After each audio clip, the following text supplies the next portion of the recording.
The morning sun crept over Chelan County, Washington in May 2025, painting the rolling hills and dense forests in soft gold. For most of the town, it was just another day. But for the family of three young sisters, Peyton, Evelyn and Olivia Decker, it was a day that would mark the beginning of a nightmare no one could have anticipated. The girls were scheduled for a routine custody exchange. Their father, Travis Caleb Decker, was to return them after a short visit. In the beginning, everything seemed ordinary. The children were cheerful, their small hands clutching backpacks and lunchboxes. Neighbors waved as they passed. The mother waited, confident that the visit would end as it always had. Yet as the hours passed, concern began to creep in. Calls went unanswered. Text messages were ignored. Each unanswered inquiry added to a mounting dread that something was very wrong. Authorities were notified quickly. Local law enforcement sprang into action, combing through records, checking security footage, and tracing the father's vehicle. Officers canvassed the area around his home, the school, and nearby parks, but every lead ended in frustration. It quickly became clear that this was not a simple case of a missed appointment or a miscommunication. Something far more sinister had occurred. The community's anxiety grew by the hour. Social media buzzed with posts pleading for information. Residents posted images of the three smiling sisters, their faces radiant in family photos, their innocence now a stark contrast to the rising tension. Volunteers joined in droves, forming search parties that combed riverbanks, forests, and back roads. Helicopters scanned the landscape from above, their spotlights cutting through the fog that hung over the valleys. K9 units traced every possible scent, their handlers working tirelessly under the grueling sun and unyielding terrain. Travis Decker soon became the center of the investigation. Police delved into his history, discovering a pattern of instability. Domestic disputes, prior run-ins with authorities, and behavioral red flags began to emerge. Neighbors described a man who could be charming at times, but volatile and unpredictable at others. Some recalled moments when he seemed withdrawn, lost in his own thoughts, while others remembered outbursts that left the family shaken. Yet none could have imagined the horror that was to unfold. The search stretched over days. Each sunrise brought renewed hope, followed by crushing disappointment. Law enforcement coordinated with neighboring counties, issuing bulletins and alerts to the public. Tips poured in from around the nation, some useful, some false, but every lead had to be checked. Volunteers scoured trails, abandoned properties, and wooded areas, leaving no stone unturned. The tension in Chelan County was palpable. Parents hugged their children tightly, fearful that the nightmare might touch their own families. As the days turned into a week, small clues began to emerge. A patch of disturbed earth in a secluded forest, a remnant of clothing partially hidden beneath leaves. Forensic teams were called in to analyze these signs meticulously. Every blade of grass was examined, every footprint measured. The search led to an isolated section of Chelan County, a place removed from roads and witnesses, where nature had long shielded it from human eyes. There, investigators made the heartbreaking discovery: human remains. The authorities confirmed the unthinkable: Peyton, Evelyn, and Olivia Decker had been murdered. The grief that swept through the town was immediate and suffocating. Flowers, stuffed animals, and heartfelt notes appeared at sites where the girls had last been seen.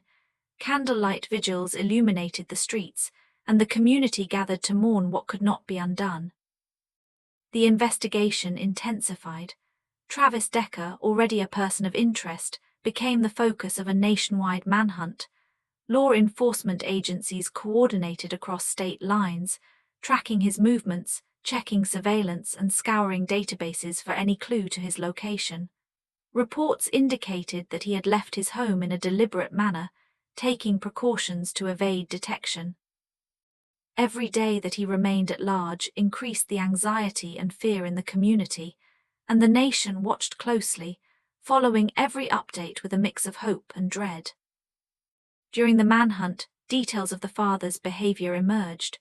neighbors revealed instances of erratic conduct, sudden disappearances, unexplained absences, and moments of tension with family members. Investigators uncovered digital evidence, including online activity and communication logs. Now to some continuing coverage on the search for the man accused of killing his 3 daughters. And that search is intensifying. Investigators believe Travis Decker may be traveling along or near the Pacific Crest Trail that's just west of the encampments, which authorities shut down last night. In addition to the encampments, several other trails in the North Cascades are closed right now. That includes part of the Pacific Crest Trail, Rainbow Lake Trail, Twist Pass Trail, Upper Stehekin Valley Trail, and Thunder Creek Trail, among several others. Investigators are also issuing a warning to those who live in cabins and remote areas in Chelan, Kittitas, King, Snohomish, and Okanagan counties. They're asking people to lock their doors, leave window blinds open, and turn on outside lights. If you see Decker, do not approach him. Instead, call 911. And new this morning, the GoFundMe set up for the mother of the 3 girls surpassed $1 million. This is only the second time in the state of Washington a GoFundMe has reached that amount of money, which helped trace his path. But the more authorities learned, the clearer it became that this was not a crime of opportunity. This was calculated, cold, and premeditated. Finally, after relentless searching, Travis Decker's body was located in a remote part of the county. His death brought a grim closure to the manhunt, but it did not erase the horror of the crime. During our search yesterday around 15:30 hours, that'd be 3:30 p.m., our search teams did locate an anomaly that was seen in AI imaging from our drones. In closer inspection, when we got that, we did see that it was potentially a shirt. We were able to get units on the ground that did confirm that the shirt was consistent with what we had seen in previous surveillance photos with Travis Decker.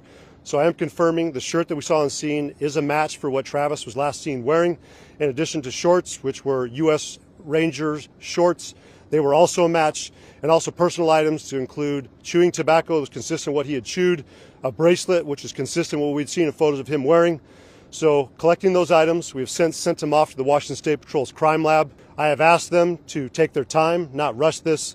This has been a thorough investigation up to this point. We don't want any mistakes made. We found additional body parts today to include 2 feet, some femurs, and also some vertebrae. We've requested that these items also be sent off to Washington State Patrol's crime lab for additional testing to be compared. Again, we do not want to rush this process.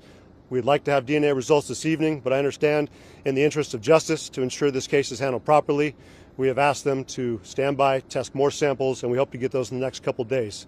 Authorities pieced together the sequence of events, reconstructing the timeline of the girls' final hours. Every detail, every movement, every interaction was scrutinized to understand how the unthinkable had occurred and why a father could betray the trust of his children so completely. The community responded with a mixture of grief, anger, and disbelief. Counseling centers were established for families and children traumatized by the events. Vigils and memorials honored the lives of Peyton, Evelyn, and Olivia. In homes across Chelan County, parents held their children closer, conversations filled with the quiet dread that such violence could exist so close to home. The tragedy prompted broader discussions on child safety, the warning signs of domestic instability, and the need for vigilance and community awareness. As weeks passed, the case remained in the public eye. Documentaries, podcasts, and news segments recounted the events in detail. Experts analyzed the crime, offering insight into the psychological factors that might have contributed. The girls' story became a focal point for discussions about child protection, mental health, and the responsibilities of parents and authorities alike.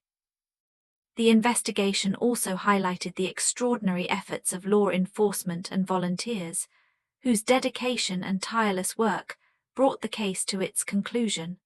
Families and communities were reminded of the critical role that vigilance, reporting, and community cooperation play in preventing and solving crimes. Although justice was not served in the traditional courtroom sense, the narrative of the Decker children's murder left an indelible mark on Washington state. Their story serves as a chilling reminder of the fragility of life, the potential for darkness even in familiar settings, and the importance of awareness, compassion, and action to protect those most vulnerable. To this day, the memory of Peyton, Evelyn, and Olivia lingers in Chelan County. Their laughter, their innocence, and the tragedy of their lives are remembered not only by those who knew them, but by a nation that watched in horror, hoping that no child would ever again be subjected to such a fate. Their story stands as both a warning and a call to action, a reminder that evil can sometimes wear the face of someone we trust, and that vigilance, care, and community are our strongest defenses against it. You all look beautiful, and I know that Evie would have loved to ooh and ah over all of your outfits. You know that Peyton would have sought each and every one of you out to try to find something to give you a compliment for. She did that for everyone, always telling me, oh, you look so beautiful, Mom, I love your earrings, or whatever it was that she could find. I'm so thankful for the time that I had with the girls. I truly hope that the legacy of the girls' lives lives in everyone's heart forever. They were incredible.